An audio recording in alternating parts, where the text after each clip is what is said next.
Hi everyone, I'm Leslie and I'm on Royal Caribbean's Ultimate World Cruise.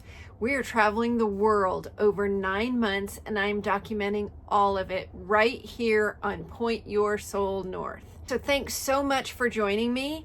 And our first stop on leg 2 of the Ultimate World Cruise is in Hawaii. We have 3 stops in Hawaii. First one is Hilo. Hilo was actually chosen second behind Maui. Our original itinerary had Maui, but unfortunately due to the devastating fires in Maui in 2023, they reallocated our first stop here in Hawaii to Hilo. Hilo has some big shoes to fill, so let's see if she's up for the challenge. Let's go to Hilo.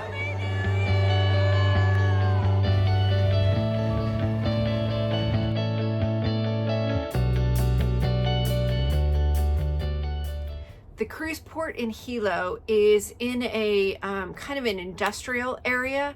So it's about 2 miles outside of the city center. And this was one of the stops that did not have a shuttle service. And so we were walking and it was hot. But we decided we were going to just spend the day roaming and walking. So you'll see as we go here, we did a lot of walking. First up, we're going to stop at the farmer's market. On our way to the farmer's market, we saw the iconic Hawaiian banyan tree.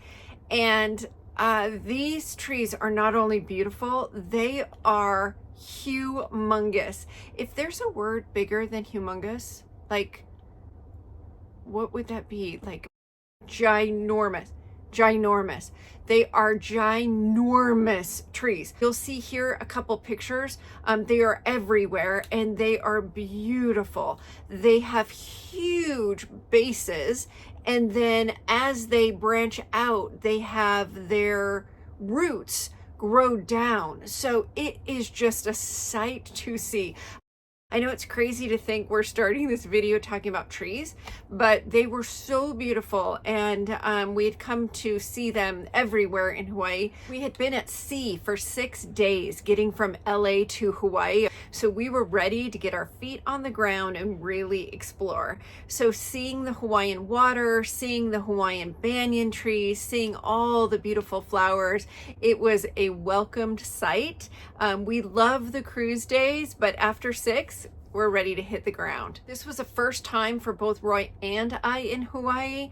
We always said that Hawaii was for honeymooners, and so just going there any other time just was not on our radar. Stay tuned for our consensus on Hawaii at the end. It was really cool to see Hilo and just the beginning of what Hawaii was going to bring us.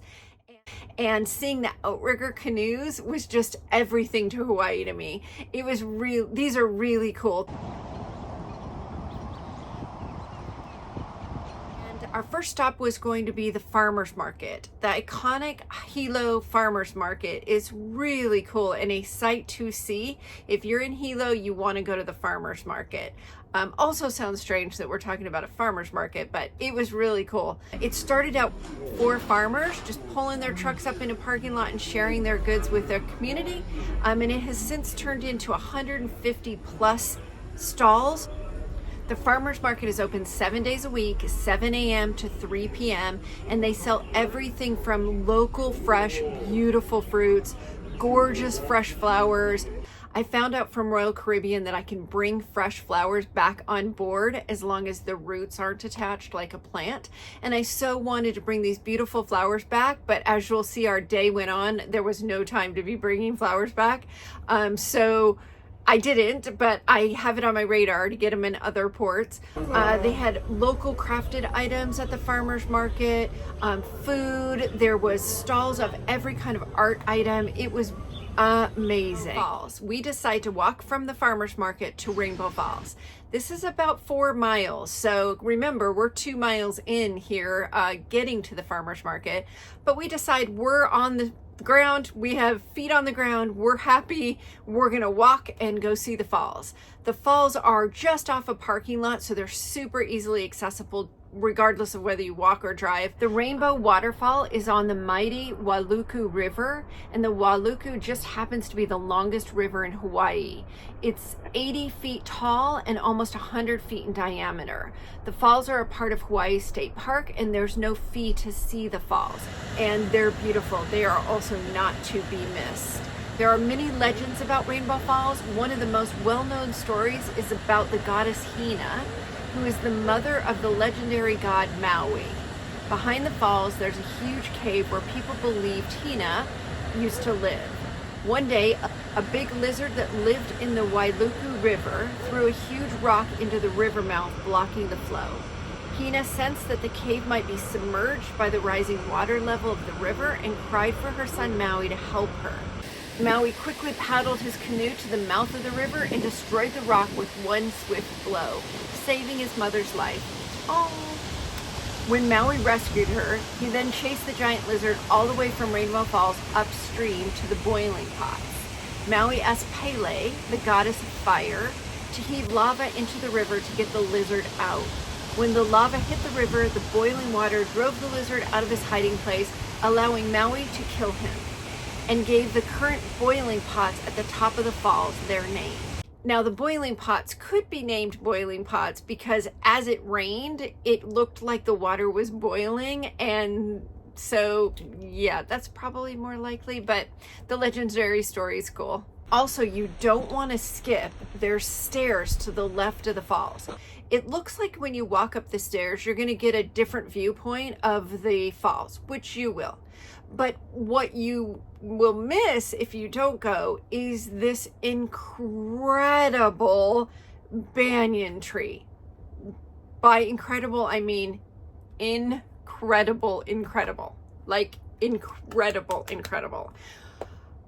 We saw so many tourists on tours that were coming to see the falls, that came to see the falls and left, and they never went up the stairs. And the stairs, I think there was maybe 30 stairs.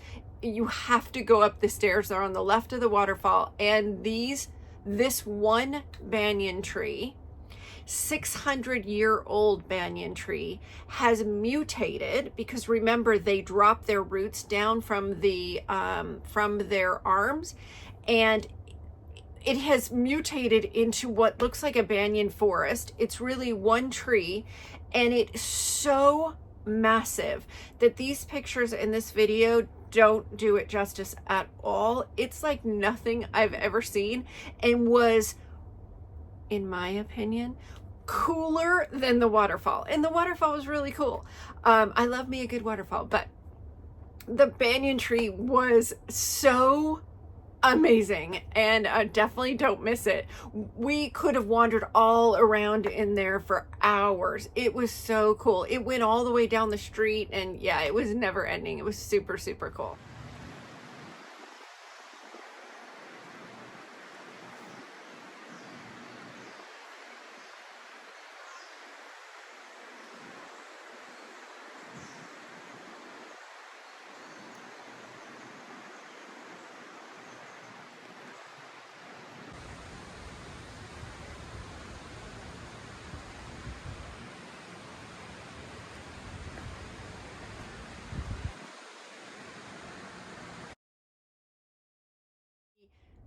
After our hike to Rainbow Falls, we turn around and hike back down into the city, into the main center shops and restaurants, and we stop at Poke Market. So there was no way I was going to go to Hawaii and not get a poke bowl, actually several. So the start of it's here in Hilo, and Poke Market is the place to go. This place was perfect. The food was incredible. The only downside to Poke Market is there's no seating. It's just a storefront. You walk up to the window, you order your food, and there just happened to be a little like wall for the parking lot that we just sat up on the wall with our drinks and our poke bowls. We were perfectly happy, but it's not a restaurant. It's not a sit-down place. Amazing poke bowl, and I was so happy. I was full. I was hungry after hiking for now what would be about 11 miles we had gone, and we were ready for some food, and this poke bowl did not disappoint.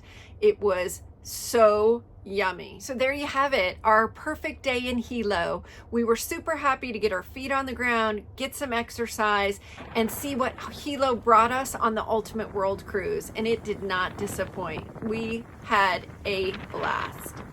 Thank you again for joining me, and I hope you enjoyed your day in Hilo. If you did, give me a thumbs up. Don't forget to subscribe to the YouTube channel. And next up is Kona, our second stop in Hawaii, and you won't believe what we ate and where we found it. It's a good one. You're gonna like it.